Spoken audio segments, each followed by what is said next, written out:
The title of this book is Transvergence Theory, or Theory of Transvergence. It can be obtained by searching various bookshelves within the Great Library and the Arceuus House of the Great Kourend on the new continent of Zeah.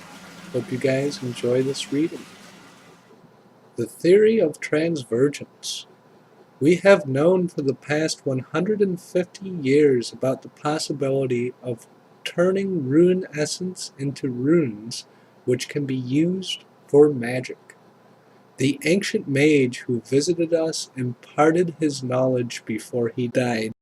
If we combine that with the stories that our explorers regularly tell us about far-off lands which have an abundance of runes, we see that there are some startling differences between the creation of runes both here and in other lands. We are told in far-off lands that access to rune essence is guarded by magicians who teleport individuals to hidden mines to collect the essence. However, we have pillars of essence reaching into the sky. In order to craft the essence into runes, we are told that in these far-off lands, special devices are needed to teleport individuals to another dimension where they can achieve this. For us, we can use energy that emanates from the ground to change our essence. One of our most mysterious differences is that none of the tales make mention of an altar such as the Dark Altar, or any method of transforming essence into different stages. If these tales are to be believed, then we must come to the conclusion that the process for us to craft essence into runes is different to how it is in other lands. The next question we must ask is how the process is different. In all the tales from the other lands, there is a constant theme: teleportation. Crafters must be teleported to a hidden mine to collect essence using a series of magic words.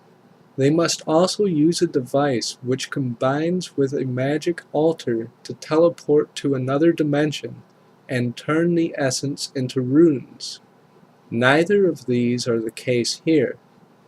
As I mentioned earlier, there is also no mention of any structure which has the same purpose as our Dark Altar. One must conclude that in order for those in other lands to craft runes differently to us is because they don't have anything that acts as our Dark Altar.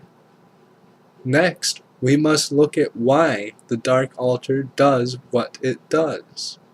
In order to craft runes, we must change the essence from what we mine into dark essence.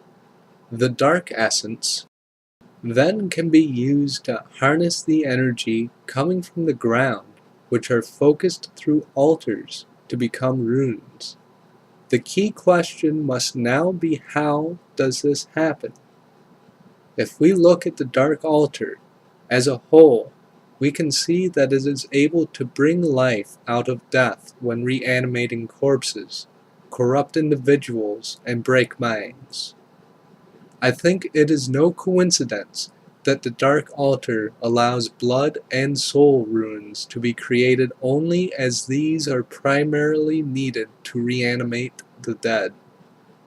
If the Dark Altar can alter minds and alter life, then it is logical to suppose that it has the ability to change dimensions.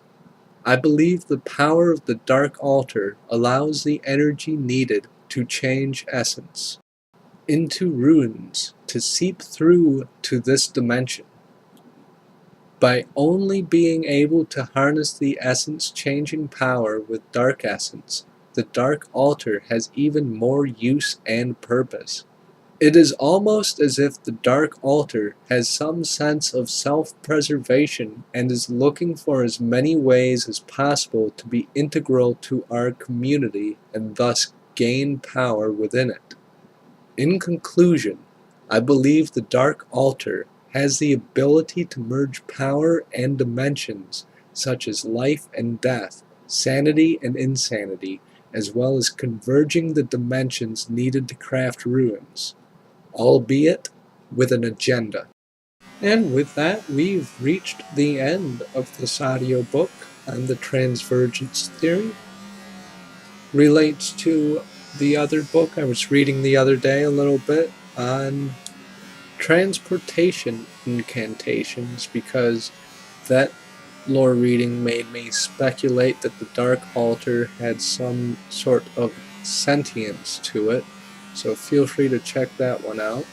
And also we've gone more into the differences between rune crafting on Zeah and rune crafting on the mainland.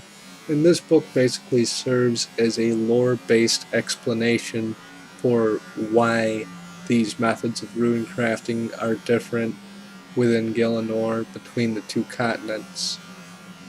Hope you guys enjoyed that, and I'll see you tomorrow with yet another audiobook. Peace, guys.